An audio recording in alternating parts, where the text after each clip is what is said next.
If you like our content about training, then you'll love our programming too. Head to the notes below to grab a free week of general physical preparation. You get unlimited access to me and fresh programming every single week for less than $1 a day. All right, welcome to another episode of the Hyperformance podcast. I'm here today with Lance Brooks. Lance Brooks Locomotion. No, we're done with that. It's Lance Brooks PhD on the gram now, isn't it?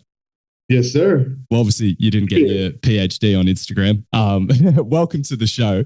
Obviously, that's where I've sort of discovered you, but I'm sort of really curious about the application of research, and especially the research that you're conducting on, how we can use inferences from that to help us run faster, both at the elite level, but then also plebs like me that are just trying to get over 10 meters a second. But Lance, I'd like to learn a little bit more about you. Like, how'd you even become interested in running mechanics? Was that your first sort of sporting passion or something like that? Please take us back to the start and then bring us up to speed. Of course, yeah. So first of all, thank you for having me on. It's good to finally connect. I know we've chatted a little bit in the past, but it's good to kind of actually have a formal discussion and in a setting like this. But yeah, so my athletic background, I was a 3-sport athlete in high school and growing up. I was always fascinated with sports. I never was much of a sprinter. I did some track and field in junior high and in high school, but baseball was actually my big sport. And once I decided what I wanted to get into in terms of academic pursuits, I knew I wanted to always be around athletes. That was always something that was in the cards for me. And it was funny because I sort of remember the day, if not the week, when I sort of stumbled upon strength and conditioning as a field. And I was sort of blown away by it. I was like, the whole concept of that somebody can get paid to just hang around athletes and sort of point them in the right direction. Was this from you getting S&C from someone, or are you on YouTube? Are you watching sport on TV and they cut to someone's training? Like, I think my first epiphany, because I played, so a little bit more background. We didn't have any formal strength and conditioning in my high school.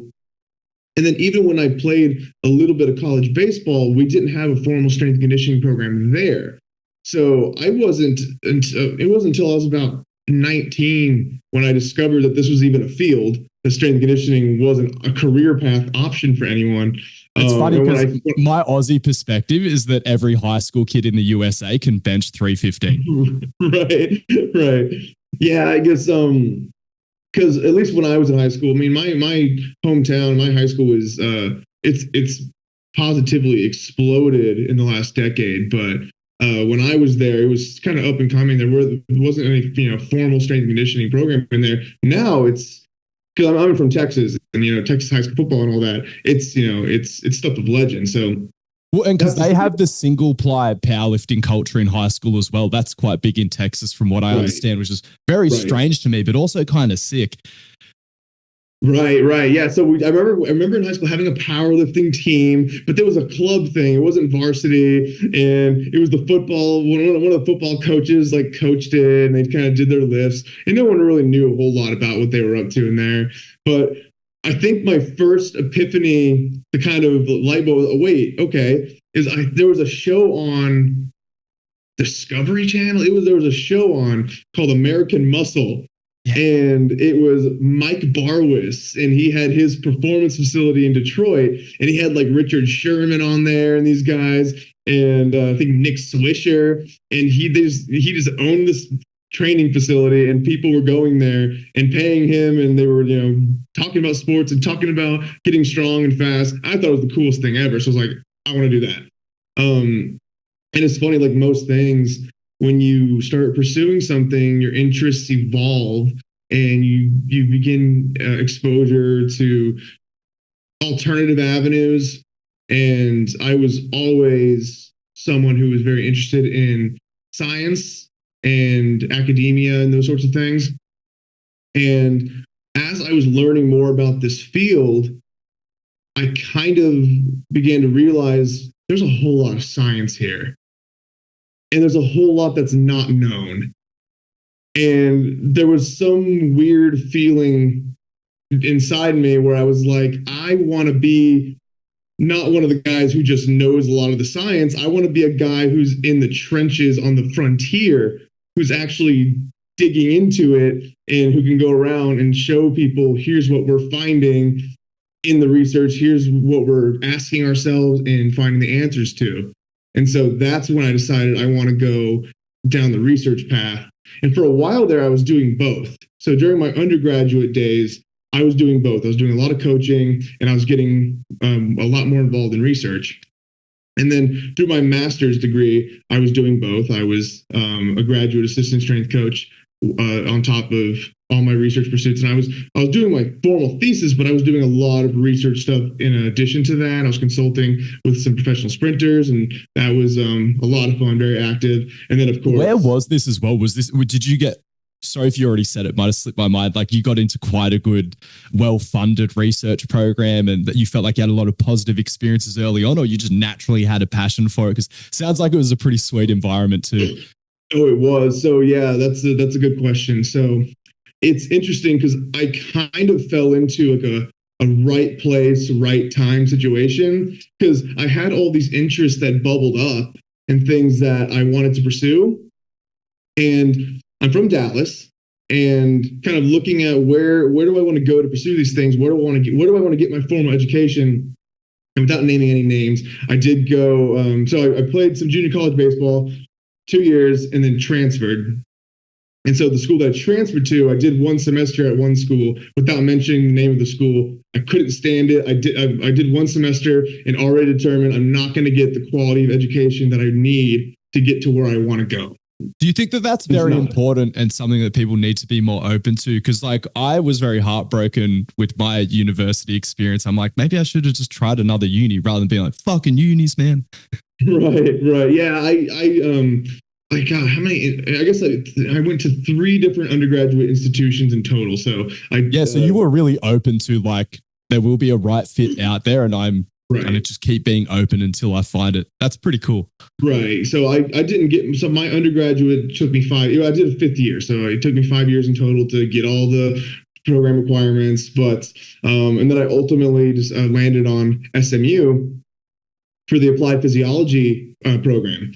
And it just so happened that, one of the top guys in the entire field, comparative biologist by training, just, with a rich history of working with elite athletes and answering those kind of basic science questions, Dr. Peter Wayand. And so I immediately got involved in his lab. And so for the majority of my undergraduate experience, I was a regular fixture in his lab.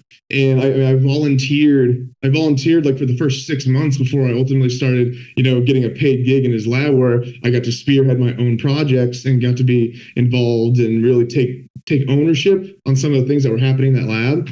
And just, the intellectual environment in there was just, unmatched. And so I knew. Do you mind if I ask, like, what sort of questions were you trying to answer at this time?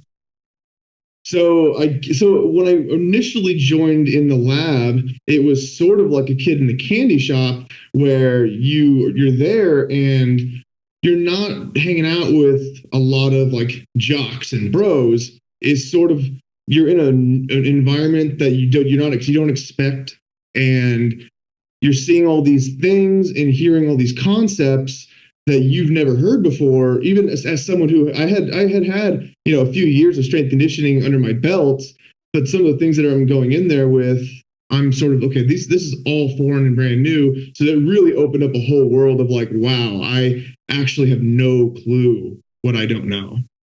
And so, of course, the initial motivation for even getting into research was, there's a lot I don't know. I want to be a guy who knows and teaches. And then actually arriving to the lab, day one or month one, and you start getting that feeling again, then, the fire, it rekindles, and it stokes you further, and you want to just dive deeper and just really get into it. And so that's exactly what I did. I mean, there was a PhD student at the time who was in his last couple of years, and I can't count the number of just like late night staying until 1 a.m. in the lab, just like, shooting the breeze with him and just like talking about stuff completely unrelated to science, but a lot of it was related to science. And so you get immersed in that environment and you never want to leave. But that's the peak, because that's what everyone dreams of, because you know that there's going to have to be work, whether it's to get into the gym and hang out with the pro athletes or to get to like the top of the pinnacle of academia or something like that. But just to be there and just chopping it up casually, like that's the real pinnacle. Yeah. And it was such an awesome place to be. And so they connected me. And I think a part of it was they also recognized in me the interest and the passion for wanting to learn these things and really get involved. And so they connected me very early on with Dr. Ken Clark, who's at Westchester, who had done his PhD at SMU in that lab. So that was how I got connected with him. And so I went to Westchester. I lived there for 2 years. I did my master's degree with him, and it was all kind of it was all kind of a well thought out plan that I put in place to circle back around and do the PhD at SMU. So I was an undergrad. I said, I'm going to do my PhD at SMU. How am I going to get there? And so you put the pieces together. So okay, I'm going to go work with Ken, who was a great master's advisor, great mentor during that time. What were you doing? Like, obviously you were going in and trying to make yourself useful, but just for people listening wanting to go down a similar path, like, is there anything specific you can sort of say, or more just is like go in there, make yourself useful, be friendly? Oh, in terms of getting involved in research? Yeah. Like I know you said right place, right time, like getting supervised by Ken Clark, but it does seem like you just got on this dream run. Yeah. That's one thing is like, people say like right place, right time. And I truly feel that way. But there's also another part of it where it's like, you don't want to take credit for the entire journey. Some people do, like, oh, self-made success and all that stuff. Yeah. Like you have self-awareness. No, you can pump up your own tires. This is a safe space. There's always an element of luck in my opinion. But that said, now that we have that disclaimer, you do have to make the most of the opportunities you're given. Because there's a lot of opportunities that people are given that they squander. And I'm sure I've squandered many opportunities in my life, but not this one. And so this is something that I jumped on top of it. But to answer your question, really, like I said, I volunteered the first 6 months of my time as an undergrad. So honestly, I think get involved early if you can. It's never too late. It's just harder as you get more entrenched in your career and you have other things. You want to make money as you get older as well. Like it's like, yeah, like you don't want to do too much shit for free when you're young, but it's like if there is a time where you can. Right, exactly. It's a lot tougher, and I recognize that for someone who, someone maybe who's like in their mid 30s or like who's a working professional, they can't volunteer their time in a research lab all the time. Some people do, but you can't get as much out of it as you otherwise would have. So, I think the best advice I could give is just start early. Just from my experience, if I could just give a blueprint of my experience, is just get involved early, get involved a lot. And don't be afraid to give your time for free, because you're the one who's trying to take something from it. You're hoping that you can offer something. And that was my whole thing, is like, I hope that I can give something in this exchange. And that was I'm just going to be really driven, just be on top of things, be responsible, and, show an interest and make connections. And I was already, decently connected in the field by that point. So I was helpful in bringing in research subjects, and we've gotten a chance to bring in some really top-notch athletes into the lab. Your Instagram's crazy because, again, when you were sort of talking about the original dream, you're like, yeah, I want to just be hanging out in the gym all day with pro athletes. I'm like, fuck, you almost got a level above that. Like, for anyone who hasn't seen already, look up Lance Brooks PhD on Instagram. Literally got Olympians in a lab. So you've got your block set up. How long's the track that you got in there? So that particular runway, it's about a 20-meter indoor runway space that doubles as it's a multifunctional lab. It doubles as a teaching lab with all kinds of other equipment in there, but we move it all out, and there's a 20-meter space. So you can get probably a solid 7 meters of maximum sprinting for like early acceleration before you have to break it down. And then, the rest is decel. We put a big mat up there so they can kind of run into the mat. So we're able to get some really high quality block start data from that lab setup. Yeah. And it's three meter by meter square force plates in series where we bolt the track blocks down. So we're able to get 3-dimensional force data in 3 dimensions at 1,000 hertz. So it's pretty slick. Hey guys, I hope you're enjoying the episode. I just wanted to take a second to let you know that Angus has poured all of his knowledge on e-commerce and organic content into an ebook, which is now available. If you want to check it out, head to the show notes or the link in Angus's bio. Thanks. In terms of like how we think about what good running technique is, or specifically like high speed running and sprinting, is a lot of the textbook model for that, is it underpinned by research in your opinion, or is it more just underpinned by observation and like things that look good to the eye? Yeah, that's a good question. So it depends who you talk to, but if you want my school of thought, which you do,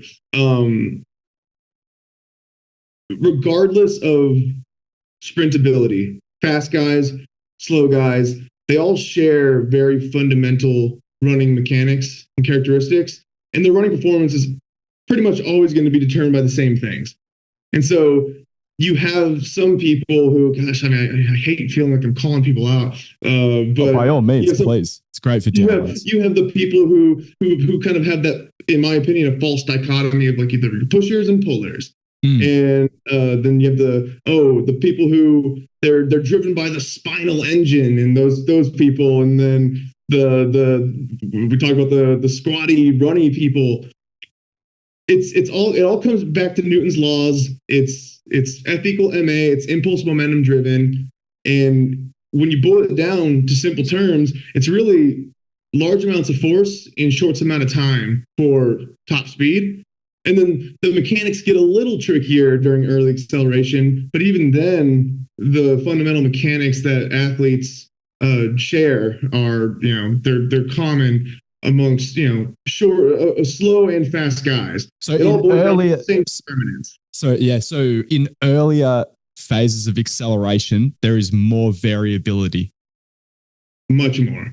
Interesting. Okay, so you can get a bit freakier with the shapes. I noticed that you do get some grosser shapes in the earlier phases, whereas things do typically look. I haven't seen too much gross shit at the elite level in the upright phase. I guess that's all a matter of opinion. Yeah. I mean, it can get pretty gross, but when you boil it down to the fundamental mechanics, it's pretty cut and dry. I mean, you got some guys who have variation in how fast they can swing their limbs, for sure. So some guys can get away with spending a little more time on the ground because they're just able to move their limbs a little quicker. But even then, it's within a very tight window of variance.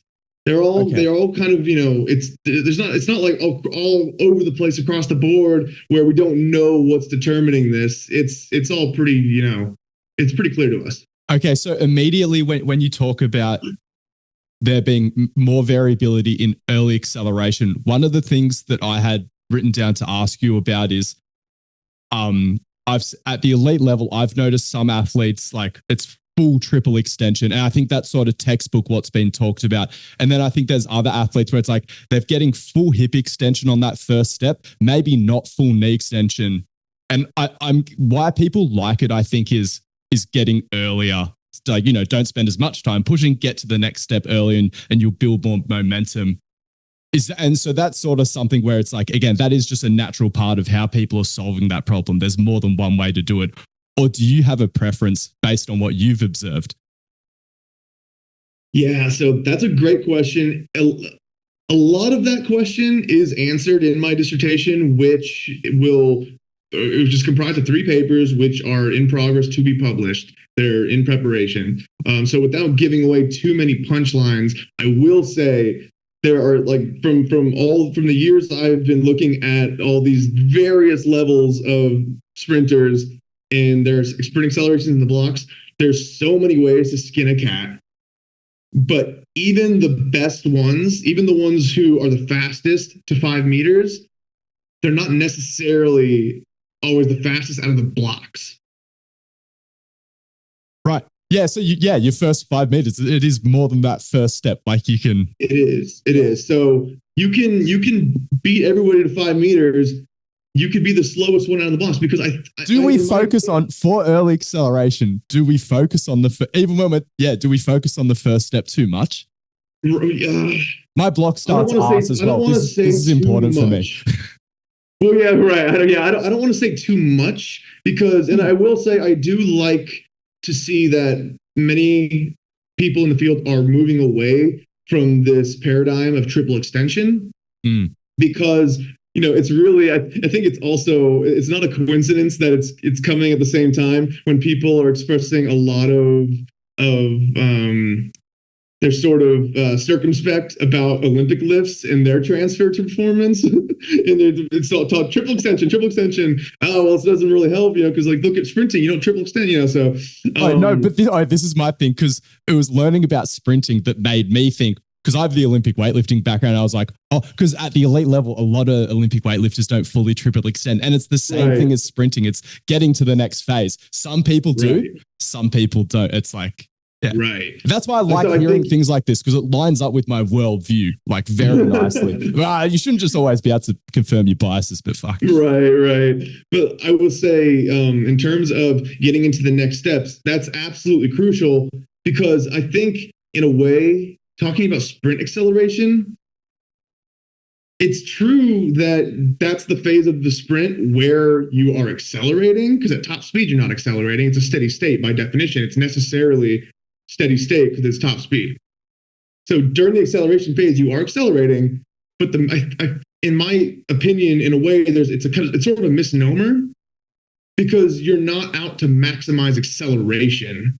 You're really just trying to accumulate velocity. So you'll find the guys that are out of the blocks the quickest are actually accelerating faster out of the blocks, but it tends to hurt them as they make their way down the track because they have not had time to push through the ground. I think I've been doing this. Velocity necessary, right? Because I've been working on my acceleration and I've been trying to just check off 10-meter splits. Like I can't do my 1 to fucking 10, but I can do my 1 to 11, then my 10 to 20. And I've been hitting ridiculous PBs in my early acceleration. But then when I sort of run out of it, I'm like, this doesn't feel good. I don't know if this is, but it's weird because I know I do need to get better at acceleration, but I think I good hearts lured myself a bit. I'm I created just a proxy. It's still not right. Because ultimately, again, I am just trying to get better max velocity because my primary goal is improving my 100-meter time. Right. It's just such a head fuck. Yeah, I'll tell you, if you want to improve your 100-meter time, focus on that top speed. Okay, because one more thing about the acceleration stuff before we move on to the top speed, because this is the thing I'm jealous of. I feel like you get a chance to make a lot of meaningful inferences from your observation of your first few steps because you can time them and measure things directly out of the blocks. I don't have force plates or anything, but I have my timing gates and I can put them up between, up to 40 yards apart or whatever. But I just use it for 10 to 20 meter splits and things like that. But I can't do my 0 to 10. I have to do my 1.5. I don't know. And this is the thing, then that it brings in variability because I'm not precisely measuring the distance that I'm setting up because I still don't have my block start dialed anyway. Right. Before I start measuring, I should probably not bother with my earlier splits. This is sort of where this conversation, again, like you said just before, just as far as my data-driven approach to it, if I'm going to use a proxy, use the best proxy, which is max velocity. In my opinion. Whereas because the other data might be more noise. Where I'm you want to raise this, you want to raise the ceiling as much as possible. And the thing to note is that the faster your top speed is, I mean, you're gonna be very successful in the 100-meter, but your acceleration, the absolute acceleration out of the blocks is not really there's kind of a ceiling, and that's a sneak. I'm proposing there's a ceiling to sprint acceleration in my dissertation, again, without giving away too many punchlines. But the higher your top speed is, the longer it's going to take for you to accelerate up to your top speed, but you'll still be very successful in the 100-meter. And there's so much for lack of a better word, there's so much slosh in the mix when it comes to the early portion of acceleration, because you can be really fast out of the blocks, right? But since you're so fast out of the blocks, your next step is going to be compromised. So it'll actually be slower. So the guys who spend a little more time in the blocks can set up for a better next step. And it all comes down to force velocity characteristics of how the muscle behaves. And so there's so many variables that can get lost in the mix during the early acceleration. I wouldn't dwell on it. If you want access to a community of like-minded coaches, head to the notes below and join our free school community. I'm in there every week doing Q&As, and there's plenty of educational content on the way as well. So that being said, do you think if I'm trying to use my poor man's data-driven approach to fucking improve my 100-meter time, it's like just all the data objectivity side of it, use that for the max V, maybe with my early Excel, a more qualitative, subjective approach? Relatively, but then it's weird because your bias is like you're doing a lot of very specific observation and data collection in early acceleration, obviously to realize how much bandwidth I guess there is. So I'll be the last person to ever say be qualitative when assessing your sprint acceleration. So I will say it's not to ignore it. It's I think that it gets overcomplicated where it doesn't need to be. It can just be the quickest time to 5 meters is a pretty good metric. Is there any way I can do that? Sorry, I know you're not my coach, but in terms of like how to without a lab. Yeah, no, how to just measuring it. I guess just the time. What type of timing system do you have? Do you have a start trigger on your timing system? No. So what's your timing system? What do you have? I have like my blocks, so you can buy like a start trigger. How much are these kits? Oh, it depends on what you get. You can get like one of those old school like Bauer systems, or I've seen. I got to invest a bit. I'm not made of money. What are the right?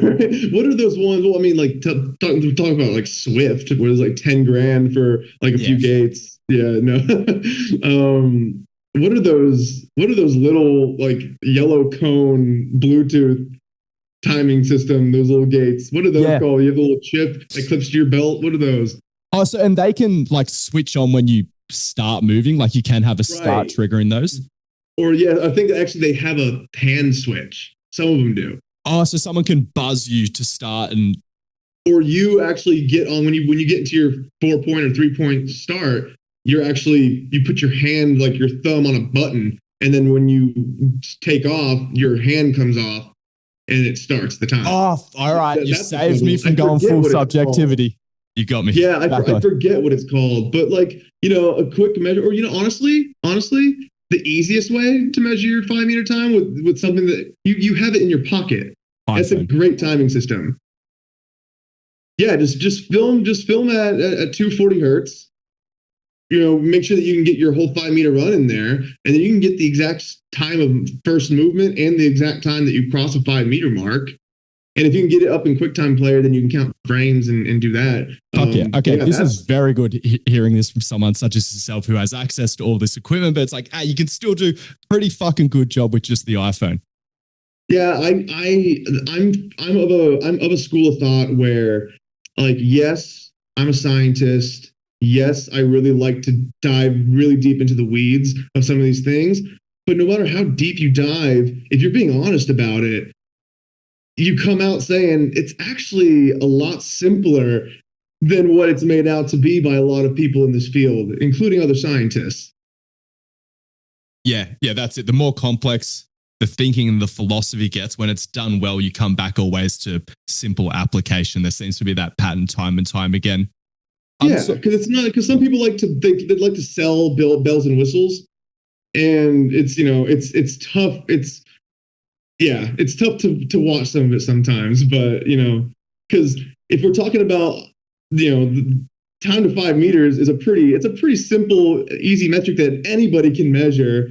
And it doesn't really get much more complicated than that, because we know what determines it. It's all impulse driven. And like I already pointed out, you're not really out to maximize acceleration necessarily, even though you are accelerating. You're trying to maximize your velocity. And there's different ways to do it. So I've seen many different ways to get to the same 5-meter time from many different types of athletes. Okay. And so when we start getting into like force, velocity, power stuff, then we're starting to get into some esoteric, territory where we're moving into like particularly the power metric and like ratio of forces. We're getting into metrics that are problematic at best and irrelevant at worst. What do you mean? Again, because it's just too much of a proxy for the thing. It is, but also the way that, if we're just going to take power, for example, the way power is calculated in these analyses is it's back calculated from the force and velocity that you're measuring. So you're taking two, valuable and critical variables, and you're making a product, and then you're coming out with a variable that takes you one step further. Too many generations. Variable. Right. Yeah, exactly. It's a regress from where you want to be, but then also, and I talk about this in some of my work for a dissertation to be published, the power metric ignores two of three very critical mechanical demands that we all experience, because we have to push horizontally if we want to accelerate horizontally, but we also have to push vertically if we want to remain standing. Okay. But even further than that, to avoid any unsavory rotations, the actual direction of the push has to align through the center of mass of our body. If it doesn't, then we're going to either, if we push too high, we're going to rotate forward. If we push too low, we're going to rotate upward like in a wheelie. And so we have to push through the direction. So there needs to be a balance between horizontal to vertical. And so when we start getting to power metrics, then we're ignoring some of the very important and fundamental requirements for running. Yeah. And are you sort of also then sort of talking about, because this is something maybe I'm guilty of as well, because like when I stereotype early acceleration, I'm like, yeah, it is all horizontal force production. And I know it's like, no, gravity doesn't fucking go away. And then again, the stereotypical way to talk about it, I think, is people say, I don't understand this, but I just take it as truth because I don't know my physics. Horizontal net forces are zero at max velocity, which I kind of get it, because it's like, yes, you are no longer accelerating, and it is about that vertical force application, and it helps you maintain momentum through this floating effect, I guess. Correct. Like, correct. Yeah, resisting gravity. Sorry. And the horizontal forces, they're there. It's not that they go away.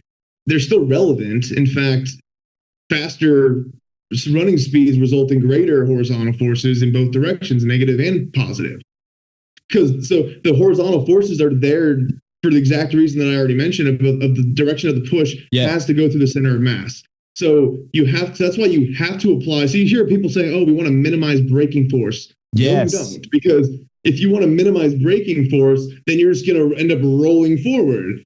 You need to have a braking force so that the line of push can go through your center of mass this way when you strike the ground, and then as the center of mass goes over the foot, then it ends up being a positive push. But on an average basis, from over the course of the total foot down, they balance out to a net of zero. Yeah, fucking hell. It's so okay. Something that has been brought to my attention recently, sort of, again, my older perspective or initial perspective was that, again, early acceleration, horizontal force production emphasis as we transition to upright vertical force production emphasis. And I think that created an idea in my head that there was a bigger difference in the technique expression in terms of what the body is doing in early acceleration versus max velocity, whereas it's more just something that emerges from you continuing to do the same thing. Right. And then the upright running emerges off the back of that, not this conscious change in what your body's trying to express. Right. Right. You don't just magically change your motion and all your mechanics depending on where you are in the sprints. If you look at it, it's sort of a tilted version of the front side mechanics you typically see at top speed. It's just sort of, tilted over. And the thing about it, you mentioned a horizontal emphasis. I don't even know that it's a horizontal emphasis because there's kind of a minimum angle that you can even hit. Is it because you're so slow and you're so bent over that gravity demands are so high that it is actually still vertical force dominant? Correct. Wow. Because at a certain point, if you go below a certain angle, and I'm not going to tell you what that angle is, you can probably guess it, but but it's in my dissertation. But if you go below a certain angle, then you're not going to be able to apply the requisite vertical forces to remain standing. But it is true that it's horizontal dominant relative to the upright, or is this not so clear as it? Wow. No, that is not true. In short, that is not true. Fucking hell. At best, they're equivalent for a small portion of the time. Are we delineate as a? I know we can't sum up the sprinting zeitgeist, or we can attempt to. Would you say that we try to split the difference between acceleration mechanics and max velocity mechanics to the point where it becomes unproductive, and it's better to think about them as more similar? Or is that not what we should do with this? That's a good question. It's tough because, obviously the block start is very different from top speed mechanics. They're very different. Because at the end of the day, the goal at top speed is to minimize contact on the ground, minimize ground contact time, which is going to result in greater vertical forces. They're going to result in greater forces. During the early acceleration phase, the time on the ground is much, much longer, but you also kind of want it to be. You don't want to be spending a lot of time in the air during early sprint acceleration because you want to have as much continuous pushing on the ground as possible. Because if you one of the limitations of the fact that we run with two legs is that we have to spend some of the time in the air where we can't push, apply force, and accumulate velocity. That's one of the limitations of our anatomical design. Like greyhounds and cheetahs don't have that problem early on in their sprint from a zero stop. So.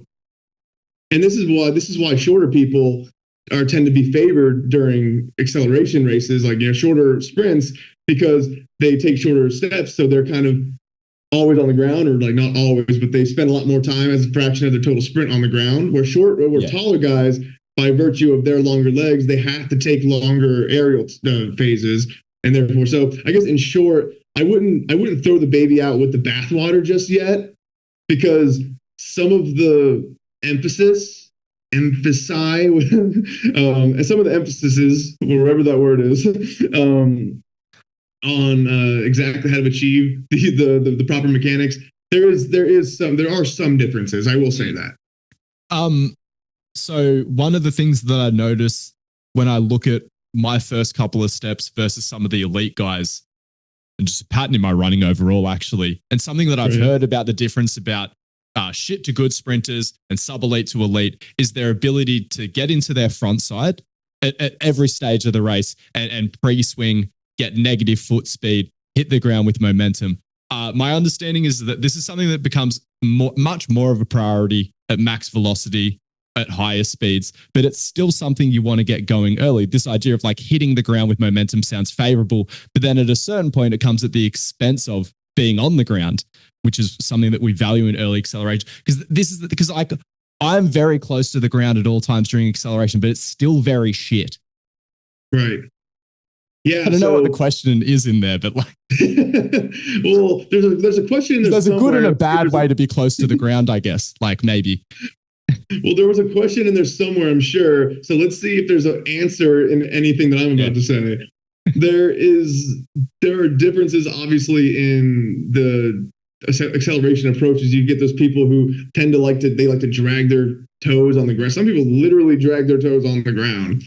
Other people will swing their heels high, almost kick their butt. There are good arguments. So low heel recovery and early acceleration, it's like we're not that set on that either. We're like, nah, that's fucking. Yeah, no, that's certainly the jury is still out on whether or not that's the optimal way to do it, and it might be for some people. It's just there's variation, but even if you are somebody who kicks your heel up a little higher, first of all, you're reducing the moment of inertia, so you can swing your leg through faster. So that's an advantage of that. Of those mechanics. Butt kickers in early acceleration, the non-triple extenders, Is there any? Say that again. Are they the non-triple extenders? No. Yes. Are they the people on the first step with softer knees? The people who then have the more backside so that they can bring the leg through quicker. Is that what they're saying? I don't know that they're mutually exclusive. I think you can accomplish both. Okay. Which is not very helpful, I know. No, but it's good to hear the truth. Where there's no hard answer, it's like you won't give one. There's definitely not. There's very respectable. Because this is it. Ultimately, I just want to know the boundaries of what's acceptable. Even though, sometimes there's too much space. That's why so many people hate talking to scientists, because if you're at least, I mean, I try my best, but if you're being honest, a lot of what comes out of it is we just don't know, Angus. But then you want to be pragmatic as well and be like, well, you can try this. Like, right, yeah. Well, because I mean, there are I can tell you that there are very clear things that determine performance. So we can focus on these things, but in your pursuit of improving these things, there's so much variance in the way you can do it. Yeah. So you have, so I guess that's what that's what separates people like what we do with the gurus, is because we're saying we know what determines performance. We're just saying there's a lot of ways to do it. Yeah. But then you have, those people who all fight with each other, even where they say, oh, we have the exact right answer on how to do this.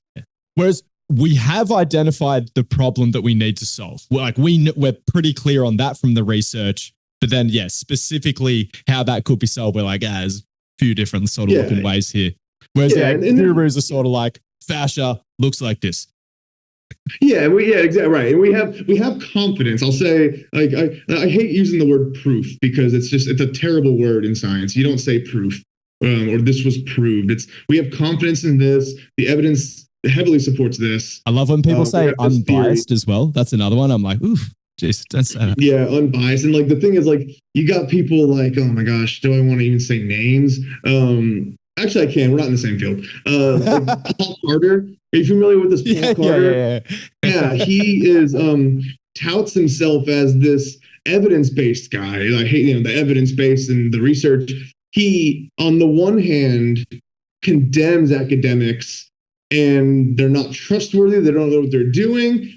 But on the other hand, look what this research says. And I know this research better than you do. It's like, you can't have it both ways. And it's like his friend did the paper. It's like, could be a good paper, but it's like you have a very good friendship with this person. Like, right. And he'll reference the literature published by academics who he distrusts.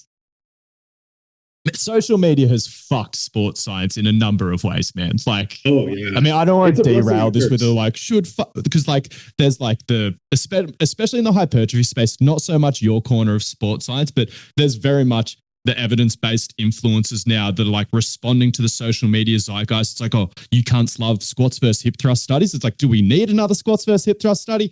Fucking no. Stop it. That Menno's like, no, fuck, this will get some good likes. Here's $80,000. Let's do another shit study on that.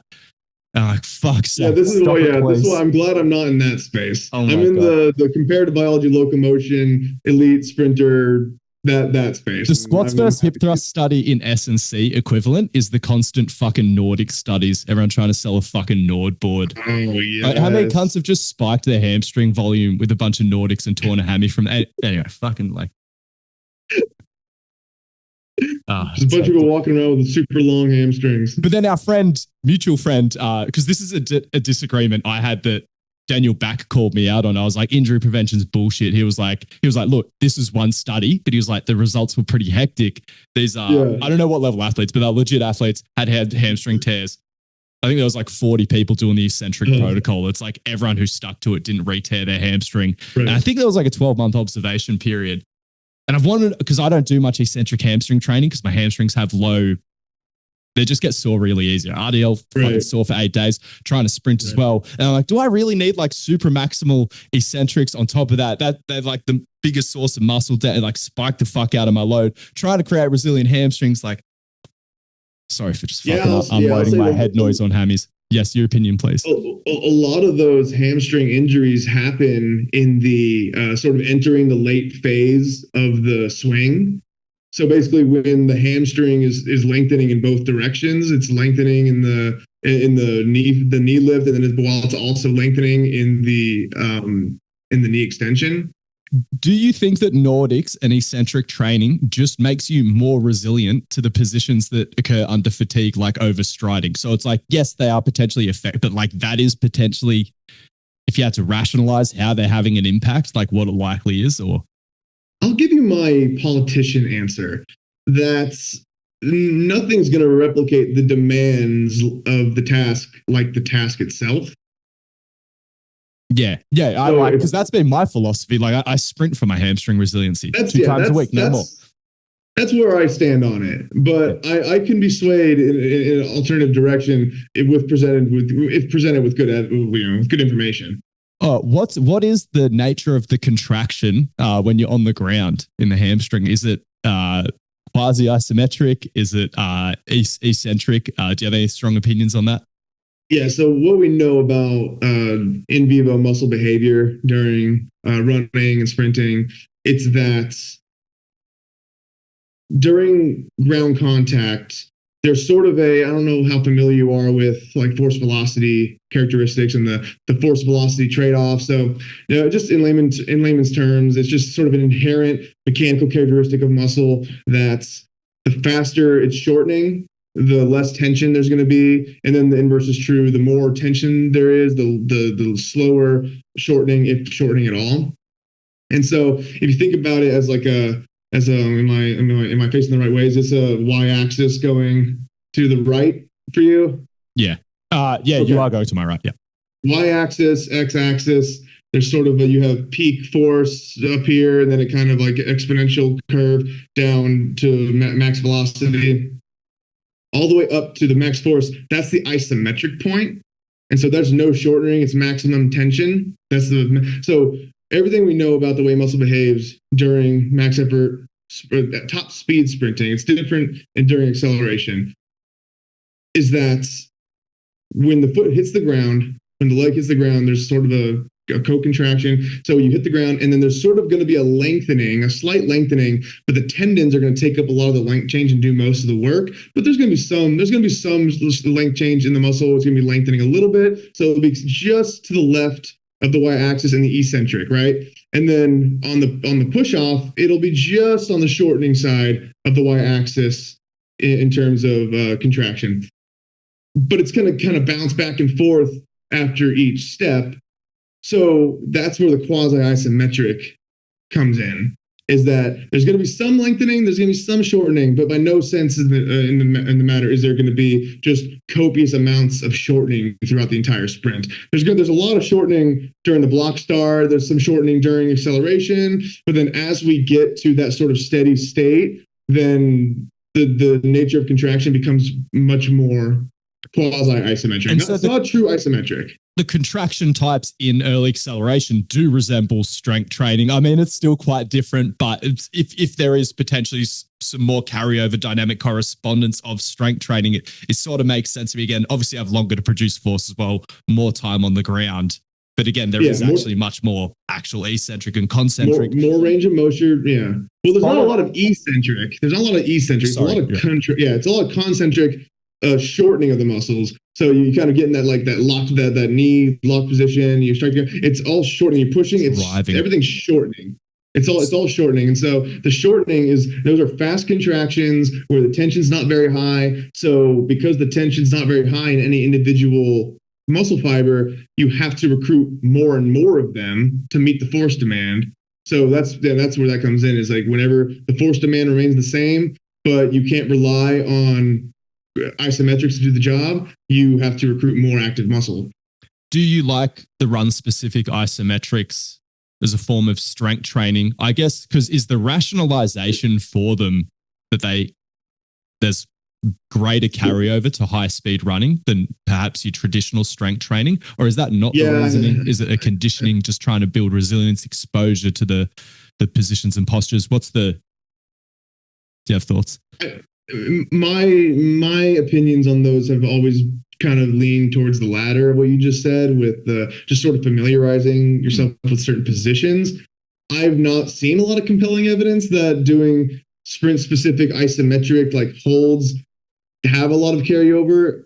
I could be demonstrated to be wrong on that. I've not seen much of anything compelling to display that. It doesn't line up with my worldview to seek out weight room adaptations for max velocity. Barely even acceleration.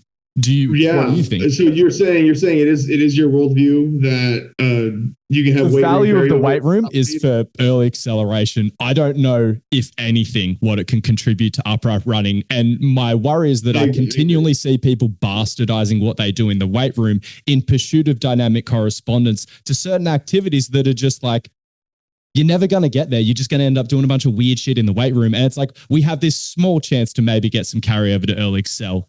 It's secondary health outcomes. Let's go all in on that. Yeah, people tend to conflate the forces that are seen during running, like the ground reaction forces, and the forces from like muscle forces and weight room strength. They're not the same. The forces from running are motion based. So you get these massive forces on the ground by virtue of the mechanics and the acceleration of the foot into the ground and the stiff landing. You get these massive spikes in a short amount of time. Those forces are motion based. They're not weight room strength. Yeah. Going down back to the line of thought that what you're doing in the air, or I was sort of thinking like what you do in the air is of the most importance when you're at higher speeds of running. From talking to you, I feel like if I had to boil it all down to one thing, it's about your ability to just strike at the ground hard and fast. I don't know, maybe, and this is the thing. It's like, you shouldn't even try to be boiling it down to like, oh, it's about in the air, like hitting the ground with momentum. Or it's like, no, when you're on the ground. But I guess it's sort of too late then.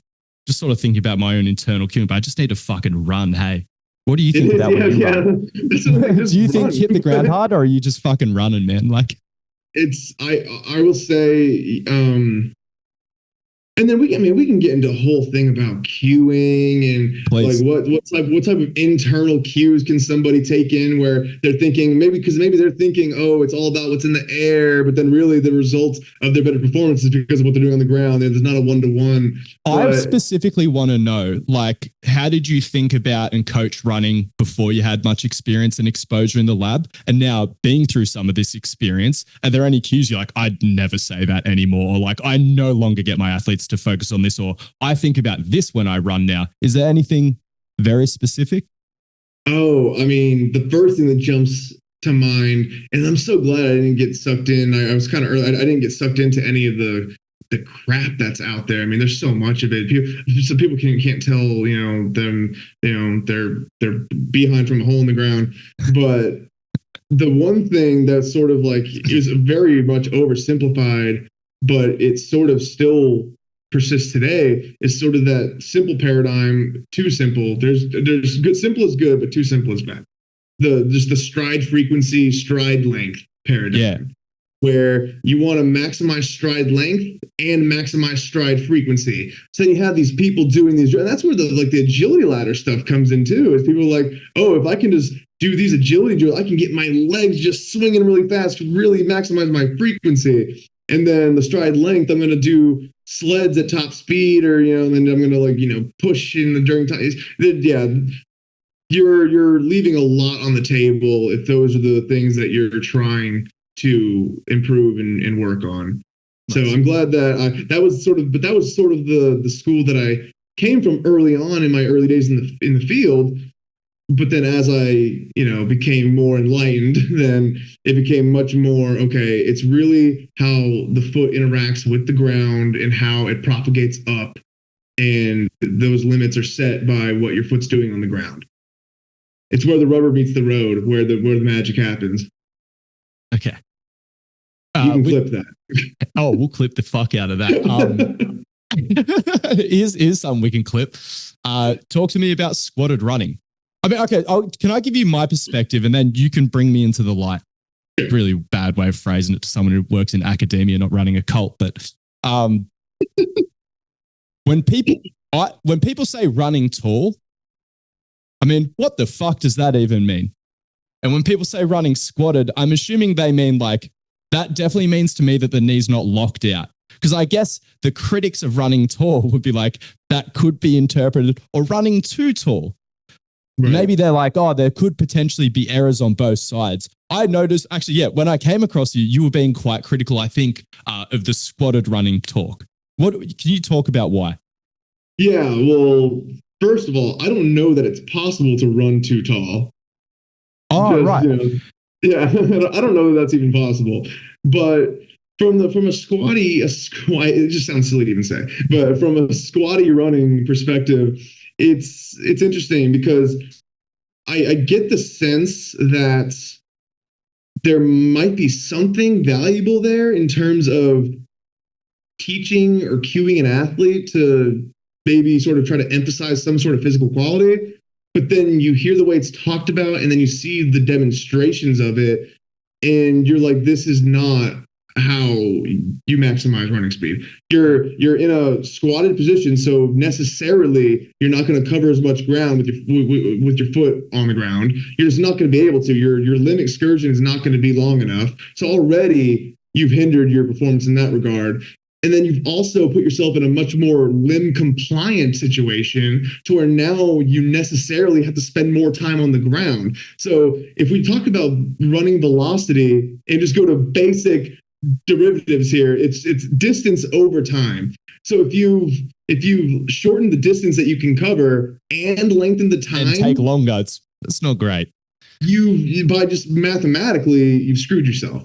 And so that's basically where the whole paradigm. It's actually quite simple where it breaks down. And so there's really only one, maybe two people who were guilty of perpetrating this. But you know where it made sense to me, like thinking about like a soccer player or a field sports athlete, where it's like, yes, they're trying to run fast, but they need to stay close to the ground so they can react. I guess if you exaggerate it, like if you are bounding through the air, if the defensive environment changes, you delay your ability to react to that. Whereas if you're trying to increase the ceiling on acceleration and speed, I guess, while still being able to remain reactive to your environment. But again, like that, a lot of people are applying this, it seems, not even to that, very much to like a track model. And because I'm sympathetic charitable. And I can understand maybe some of the application. And again, is it something that like good athletes probably going to do it? Or probably shit athletes probably even run more squatted.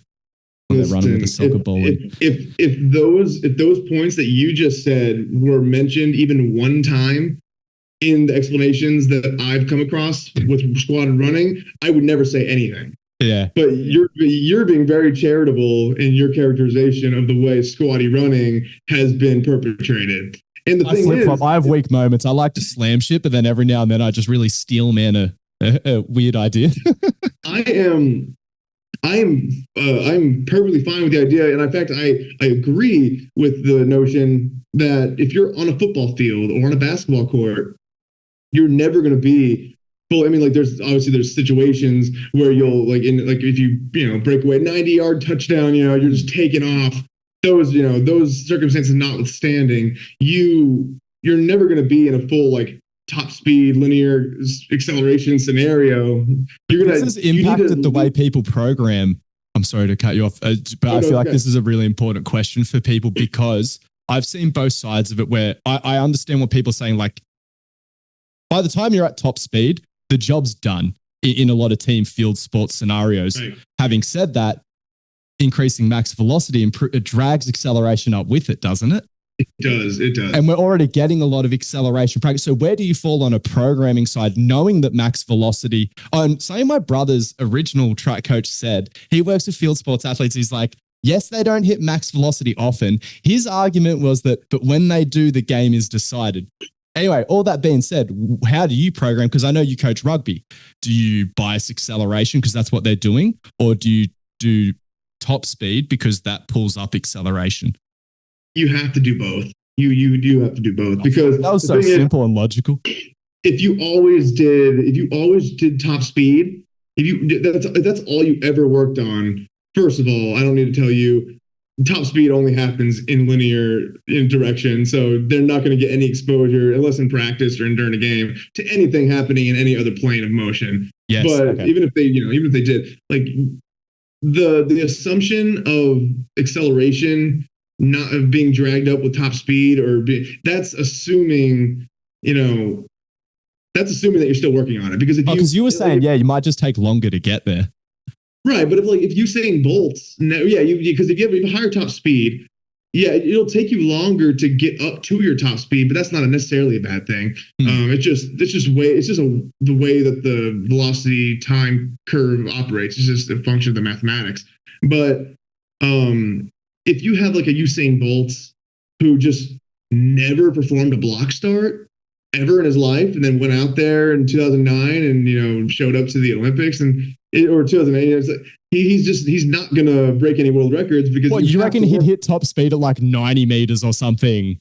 Right. Too late. You still can hit top speed. You can still hit your top speed without a block start. It'll just take you even longer. Or like 120 meters if you're hypothetically ridiculously bad at Excel.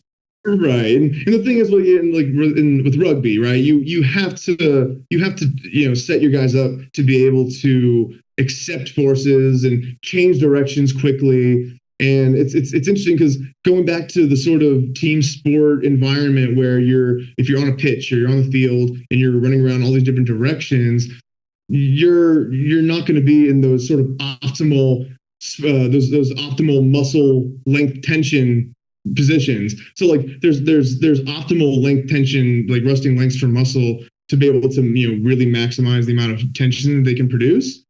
But we have solid evidence, mostly in animal models, but we have every reason to suspect that it applies to humans because we're also animals, is that like guinea fowl and turkeys and other two-legged runners, they run around with, if they're not running in a straight line, they will operate at shorter than optimal length tension. That way, if a perturbation comes along, they have room left in their length tension curve to where they can accept and still apply optimal tension.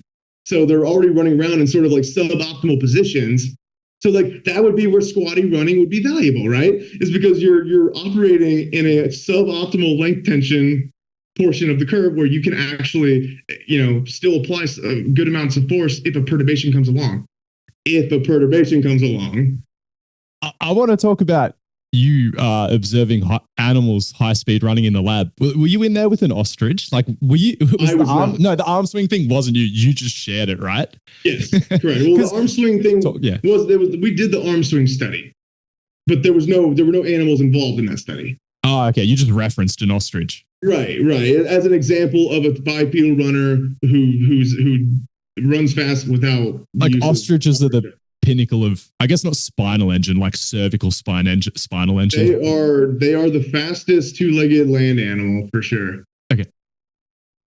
They do it without swinging their arms.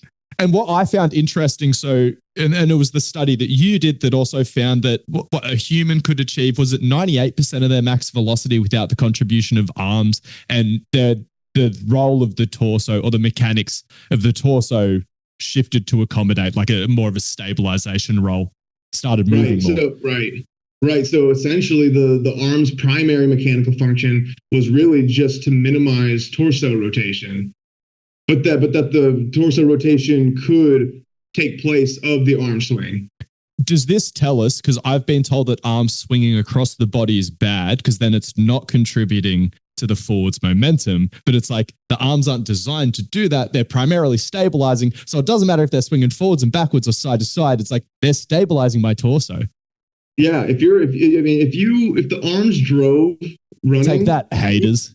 Well, if the arms were responsible for driving running performance, you wouldn't be able to run without them. But we don't see that. So that's at a very basic level. That's the best argument for just already dismissing the notion that arms determine. So but there's other people who say it doesn't determine it, but arm swing can help enhance it. But in our study, and this needs to be made clear because we found a small statistically significant difference between two conditions where they were performing block starts even without the use of their arms. They just crossed over there. No, we put them in these padded platforms, and they had their elbows resting on the platforms, and they blasted out the blocks that way. And then they started running, and they were doing all these sorts of rotations. How many people fell over and hit their face, or no one? Actually, none of them. Got good athletes. You got to get me. Yeah, they were some all interesting very force plate data. Yeah, they were all very surprised at how easy it was.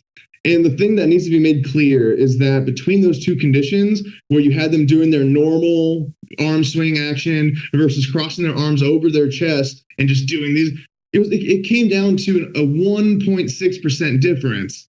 So if we're talking about, it's a 1.6% difference between full natural arm swing versus virtually no arm motion at all, is a 1.6% difference. I'm not convinced that there's an optimal way to swing your arms to maximize. As long as you do something symmetrical, so something. It's like, don't run like this, but optimizing arm swing is definitely not gonna do much. Right. Because that was never part of the recommendation. I got a lot of people coming at me saying like, "Oh, how could you say that the training arms doesn't matter, yada yada?" When you saw a difference, it's like, but it was never a recommendation that you run with your arms crossed over your chest. It was just sort of a creative way to demonstrate and outline what role or what effect on sprint performance would it have if you just took the arms out of it. And it came down to a 1.6% difference on average. And so the case for arm drills being helpful is not strong, in my opinion. I like that. We value your input here at the High Performance Podcast. Head to the SpeakPipe link in the notes below and you can leave us a voicemail where you can ask us a question or leave us a topic for us to explore on the show. We hope to hear from you soon. We've been on a vertical jump kick this month on the podcast. Okay. And I bought an adjustable rim and I'm trying to get my first dunk. I'm a reformed meathead. I was really just into lifting weights, got into sprinting and plyometrics about 2 years ago. And I feel like I've got more elastic, I've got more powerful and stuff like that. But it's literally only my horizontal power force production that seems to have gone up. Like my vertical, I can clean over like nearly double body weight. My vertical is like under 20 inches. And I can run like 9.7 meters a second. So like, anyway, enough about me being shit. Is there anything you've learned that challenged your beliefs or you feel like you're like, fuck, this is leading to some really practical takeaways when it comes to like learning what a good approach jump is? Or what are you trying to do? Because are you more looking at like high jump stuff or? We do a little bit of something. I have a colleague who's much more entrenched in the jumping stuff, those jumping issues. I'll tell you who would be a good person to have on for jumping stuff is Sam Liu. Are you familiar with him? Sam likes Sam likes we got to get yeah. He's got a lot of good stuff on jumping. I recommend if you chat with him about some jumping stuff. So, but in fact, I'll just digress and I'll just say you talk to him. He's Sam, if you're listening, keep your eye on your DMs. You're going to be getting an invite on the show. Wow, yeah, I reckon he'll be stoked about that. That's very nice. And he's within a year of finishing his PhD too, so he'll be excited to get some of his stuff, some exposure. So, no, you're right. And like the questions he is asking, especially like again, his application will very much be towards basketball and dunking, much more so than the track and field concepts. Doing a lot of approach stuff and dunking stuff. So I'll let him take that one. This has been a phenomenal interview. Just to round this out, I'm sort of curious, what are the big areas where it's like, fuck, we just don't have the money, we don't have the instruments, or we haven't had the time yet. But what are you most curious about when it comes to observing high-speed running in the lab and the things that influence it? Is there any just burning question like, fuck, like this will be my white whale, one day build, or are you just like, you feel like you're working on the stuff that you really want to be now? Obviously, there's all kinds of limitations in research, and a lot of them are not because we don't have the money or the research. A lot of it is we just don't have the money, we don't have the resources. A lot of it is like ethically, we're just not able to do certain things. But like one of the things that like I just like injure people and stuff and right, like we can't do a non-survival surgery prep where we extract people's muscles and we can't no one's going to volunteer for that study and IRB would never approve it. But there's some things like I'd love to just like instrument people with like sono crystals and like really get like how are the muscles actually behaving and changing length during these tasks and those sorts of things. I would love, I mean, we can do some of it with like MRI, but like there are certain things like it's hard to know exactly what's going on unless you cut somebody open, you know. But, yeah, there's things like that. I'd love to know what every muscle of the lower extremity is doing during every phase of sprinting. That's one thing. And so like there's all, you know, I don't know if we're ever going to quite get there. Maybe with the technology, you know, some non-invasive techniques, but nothing that I know of where, you know, otherwise it would have been done by now. But that's why a lot of modeling, we do a lot of modeling. So I'm getting involved with some like in situ muscle preps and animal models. So we're getting like muscle mechanical characteristics. And then we have of different sized animals, but the same muscle, and how you'd assume that they're behaving quite similarly. Like, yeah, no, I mean we're all made of the same stuff.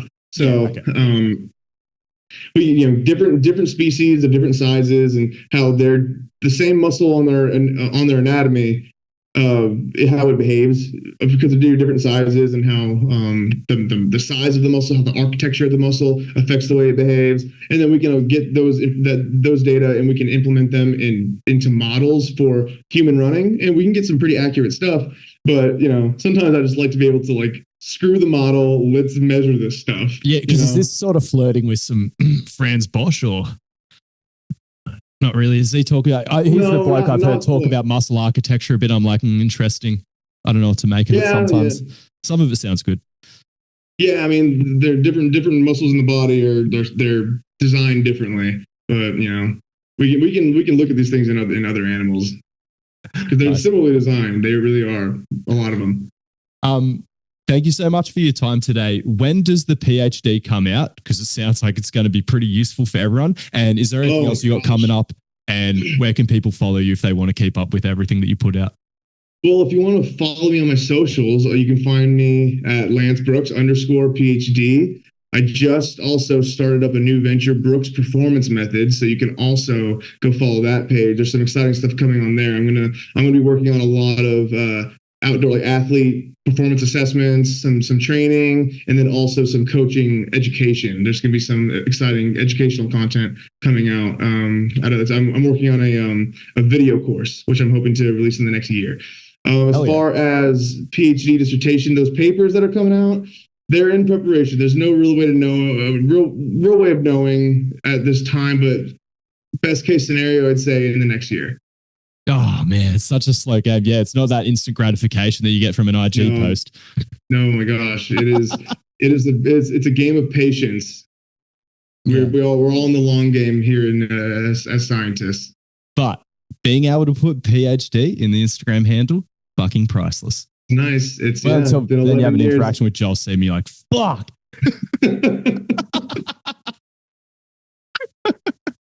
That was a shit thing to say. I wouldn't put you in that category. I wasn't going to go there. They need to invent two different kinds of pH. I don't know. Sorry, I don't want to slander Sebens. Shout out to Seben. He's pretty jacked. All right. This is going nowhere. Thank you so much, Lance. All right. Make sure you follow him. Keep up with his stuff. And we'll catch you next week with another sweet episode. If you're sick of going goblin mode on the same 4 accessory exercises at the end of every single session, head to the notes below and grab our free gymnastics program. It'll change the way you think about accessories forever.